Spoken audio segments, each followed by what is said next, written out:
Hello everyone and welcome back in a new episode of our Minecraft series. Let's start by reviewing what I've done off camera, and for that we will have to head down to the logging camp. And here we are, and ta-da! We have now a little, torchflower and pitcher plants. Ooh, look at that! A little farm for these two flowers because they are not they do not produce seeds. And we do need two torch flowers for us to be able to actually breed the sniffers. You can see that they are very big. Now they are adult. In the last episode we've seen just the babies very briefly. And basically what they do, once every 8 minutes they sploot. That's the actual term provided by Mojang, which means they lay down on all their 6 legs and dig up a tile of diggable blocks, so moss, dirt, grass and whatever, and they find a certain item, which can be a pitcher pot, a torch flower seed, and I believe there is a third item they can find. I can't remember at the moment. So basically what we want to do is add a couple more of these mobs, because once every 8 minutes it's still a lot. Basically I've been working off camera on a couple of things, and they produce just these 5 items all the time that I've been working on. So I want to increase the production by adding more sniffers. So let's go back up to our hilltop for updating you on the remaining things. Okay, here we are at the hilltop. Now you can see here I've decommissioned our original composter, and you can already see that I've planted a pitcher pot and grown it into a pitcher plant. Now you can see here that this pitcher plant has this base that looks like a rhubarb, I would say, or a turnip also, even better. They drop the plant, but if you plant them again, they don't have that bottom piece anymore. So if you are interested into adding a little something to your garden, you can look no further than these. We now have 2 tall blue flowers, which is a very cool addition. And here we have the torch flower. So by growing it, here we have our fully grown torch flower. And here it is.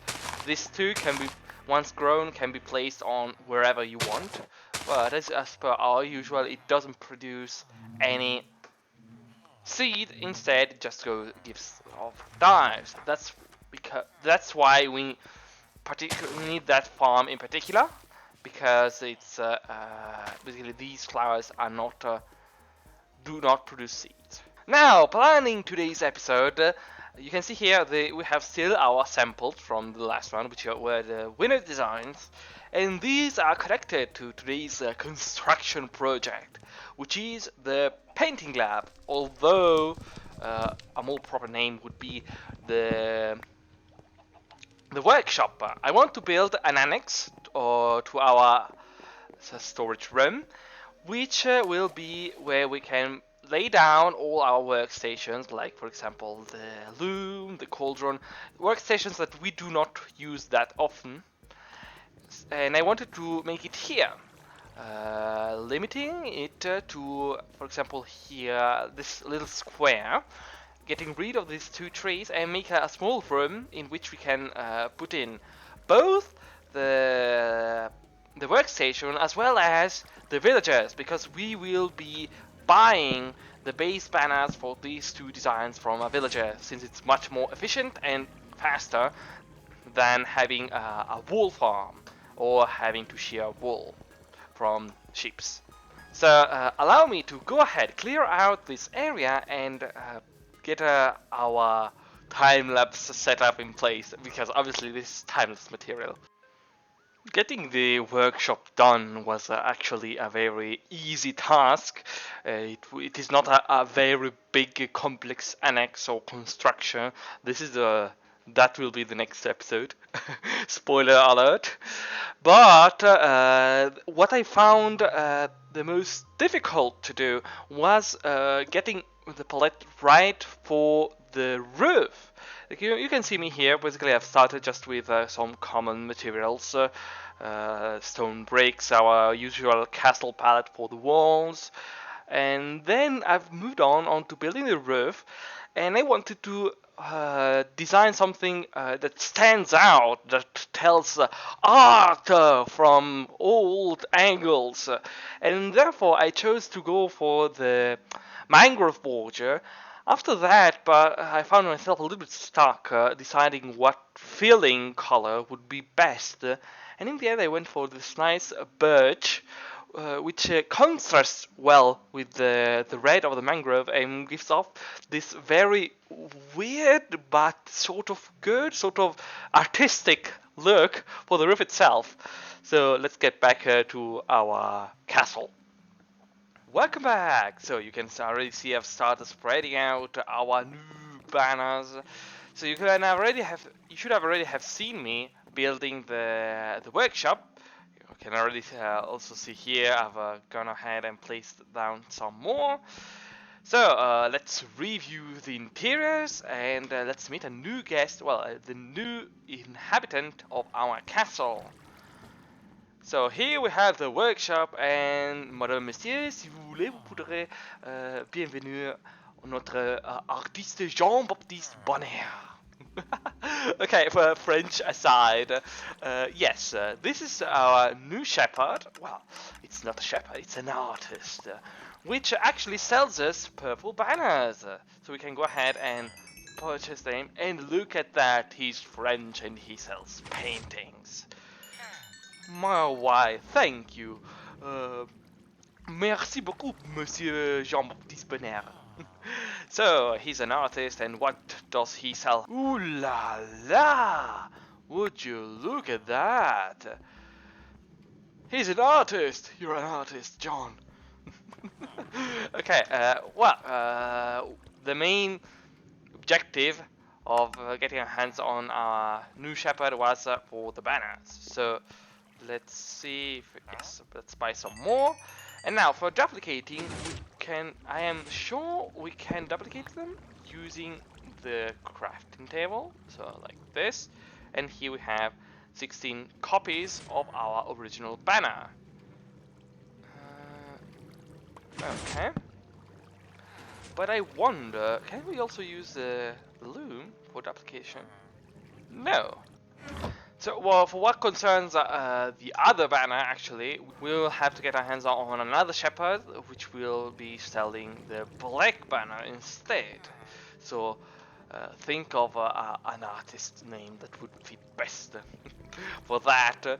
Now that we have a proper workshop in which we can work, actually, you can see already that I've moved in a couple of chests from our original main storage room. For example, the colors are no longer here, and that is because I plan on putting here all the colored blocks, like for example glass, well, the actual colors, wool, terracotta, and concrete. Last but not least, we have here the clay for pottery, since pottery also belongs to the arts.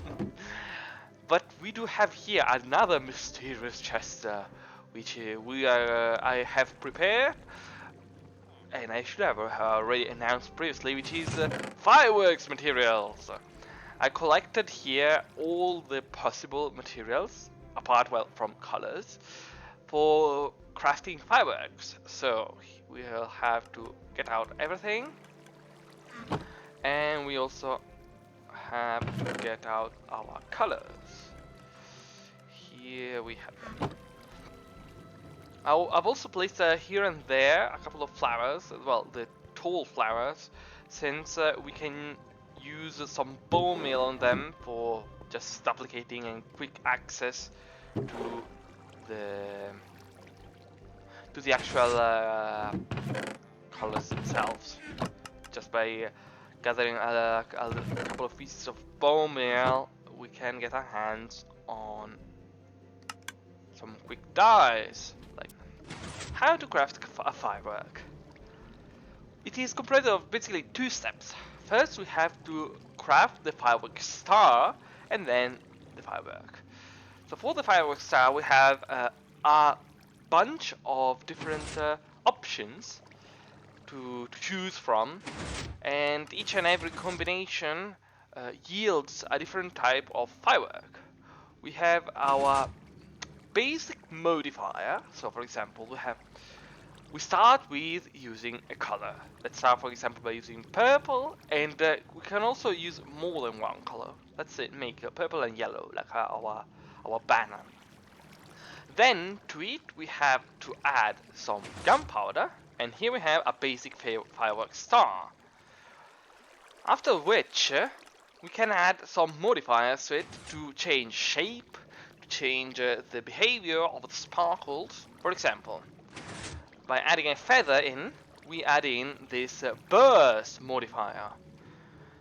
While by adding a fireball, you have to choose from these fours.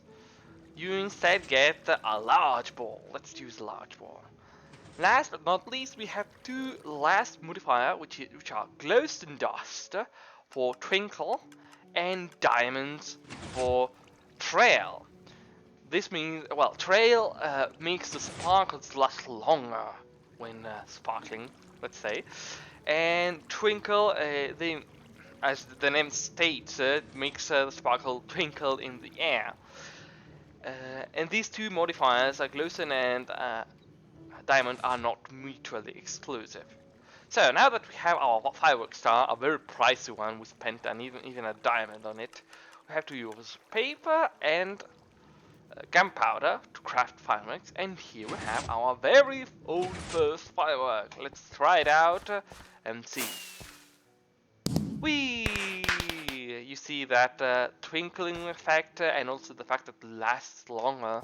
You can make all a various bunch of different comparisons. Let's just go ahead and craft a couple more so I can show you the various Okay, so for example, for checking the various, the four first modifiers, let's say shape modifiers, here we have creeper shape, which is the head, large ball, which is the fire charge, and we have burst, which is the feather, and lastly star shaped for the golden nugget. So here we have a creeper shape. You can see that in the air. We have the large ball we have already seen. We have here instead the twinkle. Well, this is the burst, sorry. And last but not least, the star. And if you are wondering what a normal firework instead looks like, we can craft it. Just dye and gunpowder for the firework star, and then gunpowder, paper, and the aforementioned star. But you can see that it's just a normal ball. Well, a little ball. Yes. And by adding more gunpowder when crafting the firework itself, the firework will travel much higher. For example, let's make it like this. You can see here we have flight duration 2 instead of 1. And in a crafting table we can also make flight duration 3. And this one, you can see it goes much higher. Rather, well, we can just try, should be these first two. No, not the small ball. Okay, let's let. Yes, you can see that the other one went much higher. So it's always good to craft a whole different bunch and use them all together in the same fireworks show. Now that we have a couple of fireworks, well, yeah, now that I've shown you how to craft fireworks, how do we display them?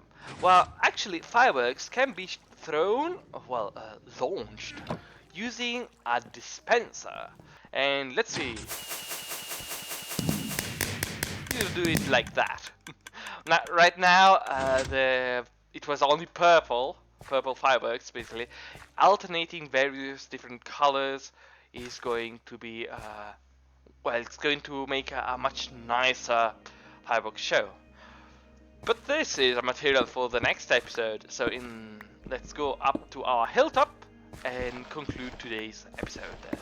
And while the sun slowly rises from the sea, we are instead concluding our episode. So, in today's episode, we managed to make quite a lot. I'm very happy with it. We got the painting club done, so now we have a proper place where to craft all our artistic shenanigans. And well, we worked on to finally starting to put out the flags. I'll have to work on it off camera, sprinkling all over the castle and also down to the village. And last but not least, we managed to show off a couple of fireworks in preparation for what's to come next Sunday, because next Sunday is going to be a very special occasion. So, I thank you for following me until this moment. Leave a like if you enjoyed today's episode, and subscribe if you wish to see more like them. And I will be waiting for you, as per my usual, in the next episode. Bye bye!